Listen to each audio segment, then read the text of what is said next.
ചർച്ചയ്ക്കിടെ നാടകീയ സംഭവങ്ങൾക്കാണ് സഭ സാക്ഷ്യം വഹിച്ചത്. രമേശ് ചെന്നിത്തല വിഷയം അവതരിപ്പിക്കുന്നതിനിടെ ക്ഷുഭിതനായി മുഖ്യമന്ത്രി പിണറായി വിജയൻ ഇടപെട്ടു. മിസ്റ്റർ ചീഫ് മിനിസ്റ്റർ, അങ്ങ് 9 വർഷം കേരളത്തിന്റെ മുഖ്യമന്ത്രിയായിരുന്നു.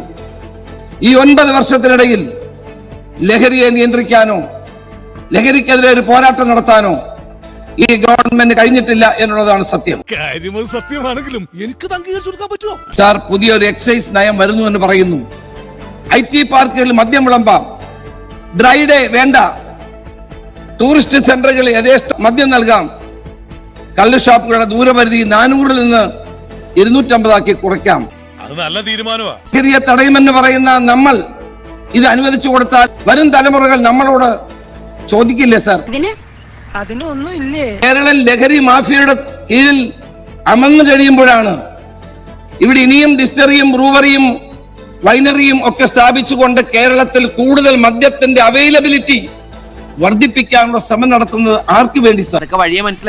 ലഹരിയിൽ നിന്ന് കേരളത്തെ മോചിപ്പിക്കാൻ വേണ്ടി നടത്തുന്ന നമ്മുടെ കൂട്ടായ പരിശ്രമം, ആ പരിശ്രമത്തെ തകർക്കുന്നതല്ലേ സാർ പുതിയ ബ്രൂവറിയും ഡിസ്റ്ററിയും വൈനറിയും? ഇതാണോടാ നീ കണ്ടുപിടിച്ച ആനക്കാര്യം?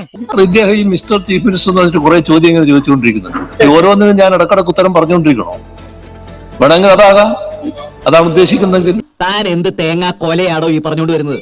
യൂത്തിന് എന്ത് സന്ദേശമാണ് നൽകുന്നത് പറഞ്ഞില്ലേ? യൂത്തിന് നൽകുന്ന ഈ സന്ദേശമാണോ നൽകേണ്ടത്? ഇപ്പൊ അദ്ദേഹം നടത്തിക്കൊണ്ടിരിക്കുന്ന സന്ദേശമാണോ നൽകേണ്ടത്?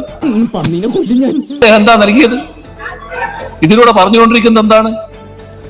എന്തിനാണ് ഈ അവസരം ഉപയോഗിക്കുന്നത്? ഇത് സമൂഹം നേരിടുന്ന ഒരു വിപത്തിനെ നേരിടുന്ന രീതിയിലാണോ അദ്ദേഹം സംസാരിച്ചുകൊണ്ടിരിക്കുന്നത്?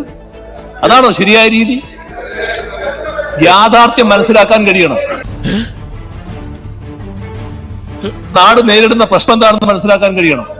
ഇടക്കിടക്ക് മിസ്റ്റർ ചീഫ് മിനിസ്റ്റർ എന്ന് പറഞ്ഞ ഒരു ചോദ്യം ചോദിച്ചാൽ പാത്രം പോരാ. നിങ്ങളാണ് കേരളത്തിന്റെ മുഖ്യമന്ത്രി, നിങ്ങളാണ് കേരളത്തിന്റെ ആഭ്യന്തര വകുപ്പിന്റെ ചുമതലയുള്ളയാൾ. നിങ്ങളെ കുറ്റപ്പെടുത്തും. അതിനെന്തിനാണ് അങ്ങത്തിന് അസഹിഷ്ണുത കാണിക്കുന്നത്? അങ്ങനെ പറഞ്ഞു കൊടുക്ക് സാറേ. അങ്ങേ കുറ്റപ്പെടുത്തും. ഇങ്ങനെ പറഞ്ഞിട്ട് കാര്യമില്ല.